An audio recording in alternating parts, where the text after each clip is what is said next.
ராமேஸ்வரத்தில் பொங்கல் பண்டிகையையொட்டி முன்விரோதத்தால் இரு தரப்பினரிடையே மோதல் வெடித்ததால் பதற்றம் ஏற்பட்டது. ஒருவரை ஒருவர் கத்தியால் குத்திக் கொண்டதில் ஒருவர் உயிரிழந்தார். 4 பேர் படுகாயமடைந்தனர். கத்திக்குத்து சம்பவத்திற்கு காரணம் என்ன?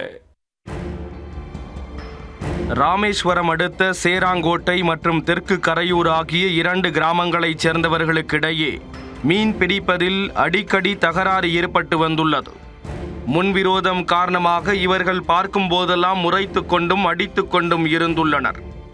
இந்நிலையில் பொங்கலை ஒட்டி கரையூர் மாரியம்மன் கோவில் அருகே இரு தரப்பினரும் மது அருந்தி உள்ளனர். அப்போது இரு தரப்புக்கும் இடையே திடீரென வாக்குவாதம் ஏற்பட ஒருவரை ஒருவர் தாக்கிக் கொள்ள ஆரம்பித்தனர். சுமார் 10க்கும் மேற்பட்ட இளைஞர்கள் மாறி மாறி தாக்கிக் கொள்ள அவர்களில் தெற்கு கரையூரைச் சேர்ந்த சொக்கேஸ்வரன் என்ற நபர் இடுப்பில் மறைத்து வைத்திருந்த கத்தியை எடுத்து நம்புகுமார் என்பவரை பின்தலையில் கீறி உள்ளார்.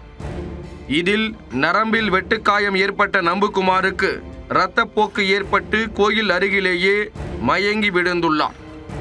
இந்த சண்டையில் மேலும் 4 பேருக்கு கத்திக்குத்து காயம் ஏற்பட்டுள்ளது.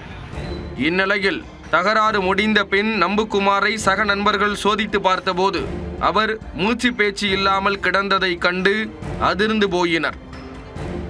உடனே அவரை தூக்கி கொண்டு ராமேஸ்வரம் அரசு மருத்துவமனைக்கு கொண்டு சென்றனர். ஆனால் அவரை பரிசோதித்த மருத்துவர்கள் அவர் ஏற்கனவே இறந்துவிட்டதாக தெரிவித்துள்ளனர். இதனிடையே தகராறில் காயமடைந்த சேரன்கோட்டை பகுதியைச் சேர்ந்த சேது, சூரியன், ஹரி பிரபாகரன், சூரிய பிரகாஷ் ஆகியோரும் காயங்களுடன் அரசு மருத்துவமனையில் தீவிர சிகிச்சை பிரிவில் அனுமதிக்கப்பட்டனர். இந்நிலையில் உயிரிழந்த நம்புகுமாரின் உறவினர்கள் ராமேஸ்வரம் அரசு மருத்துவமனையில் உடலை வாங்க மறுத்து திடீரென சாலை மறியல் போராட்டத்தில் ஈடுபட்டனர்.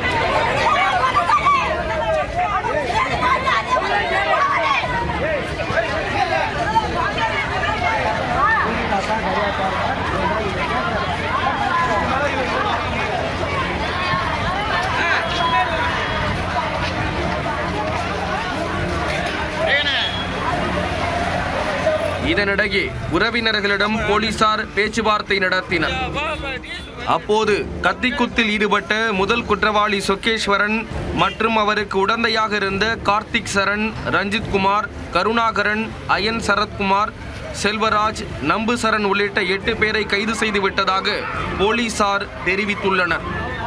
அவர்களை நீதிமன்றத்தில் ஆஜர்படுத்தி உரிய தண்டனை பெற்று தருவோம் என போலீசார் தெரிவித்த பின்னர் உறவினர்கள் சாலை மறியல் போராட்டத்தை கைவிட்டு கலைந்து சென்றனர்.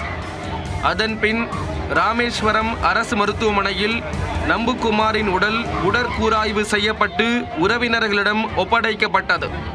அரசு மருத்துவமனையிலிருந்து அவரது உடலை தகனம் செய்ய வாகனத்தில் எடுத்துச் செல்லும் போது திடீரென அமரர் ஊர்தியை நிறுத்திய உறவினர்கள் நடுவழியிலேயே கதறி எழுததால் அந்த இடமே பரபரப்பானது. பொங்கலை ஒட்டி இரு தரப்பினரிடையே மது போதையில் நடந்த தகராறில் ஒருவர் கொலை செய்யப்பட்ட சம்பவம் ராமேஸ்வரம் தீவு பகுதியில் பெரும் பரபரப்பை ஏற்படுத்தியுள்ளது.